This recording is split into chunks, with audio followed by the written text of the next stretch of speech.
Now we have landed on the Ogbenge problem, how to find your clients. So many people have challenges in this particular stage. When they get to finding the client, they get stuck or they give up after sending one or two proposals, which is not right. In fact, the mindset you should have before finding a client, just know that every rejection should give you an energy to keep pushing.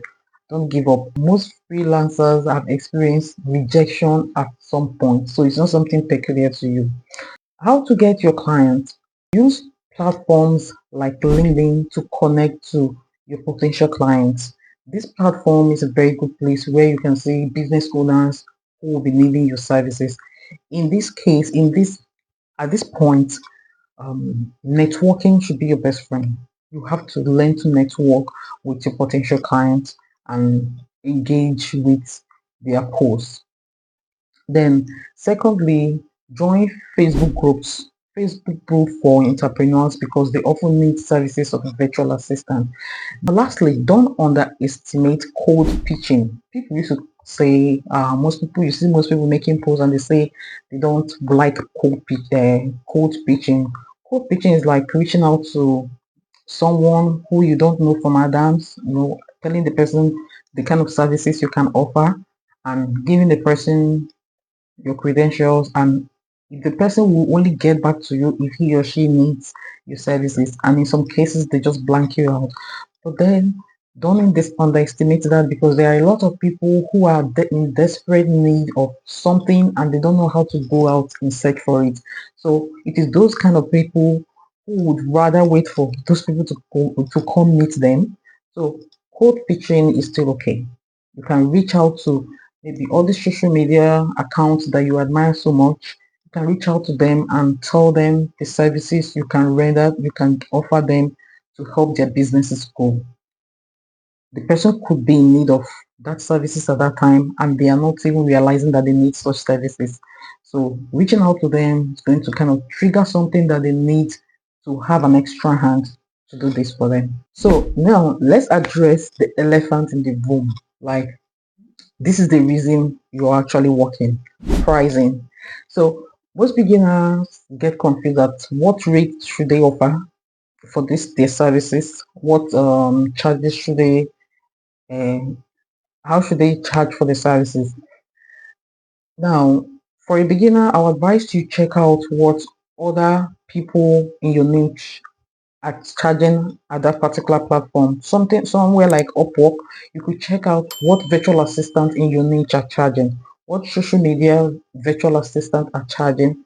You could start with that, or if I want to place a figure, you could start with something like um, let's say $10 to $15 per hour.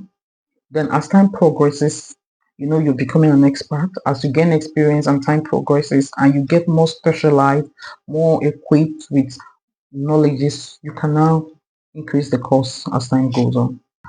But then always bear in mind that quality work is more important than the pricing. If you don't go about charging so high and you don't deliver quality work justifies higher rates. So make sure you focus on quality work. So now, before we wrap up, let's see some tips that will keep you apart as a social media virtual assistant. Now, make sure you stay up to date on trends and platform updates. Social media changes fast, and your client will expect you to keep them updated. And then always over communicate. I emphasize on it, over communicate. It's better you over communicating than under communicating. Always over communicate with your clients on the trends and updates to keep them updated on the progress and the result. Then invest in yourself. Take online courses to improve yourself. You can check out platforms like Coursera, LinkedIn Learning, Hotspot to acquire these skills. I've shared a lot of videos about this in my channel, so you can check out my previous videos on my virtual assistant series. To get started, you have to set up a page either in LinkedIn or Instagram or Facebook. It has to be a professional page account that is going to look like what you're offering. And then you can start practicing with tools like Canva to design and tools like Trello for organizing your project, and then start offering your services for free so you can build your portfolio. Start with your own social media account, like I said.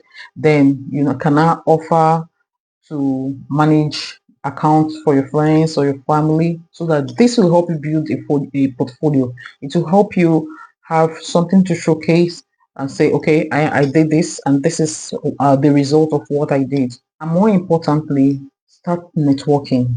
Start pitching your services to your potential clients. This will help you to reach out to people who need your services more. And trust me, if you do this consistently, you'll be on your way to acquiring those skills and landing your first client. So let me know in the comment section which of these steps you would like to take today. And don't forget to like and subscribe to this channel, because I share insight on how to work remotely as a virtual assistant or as a freelance in general. See you in my next video. God bless you.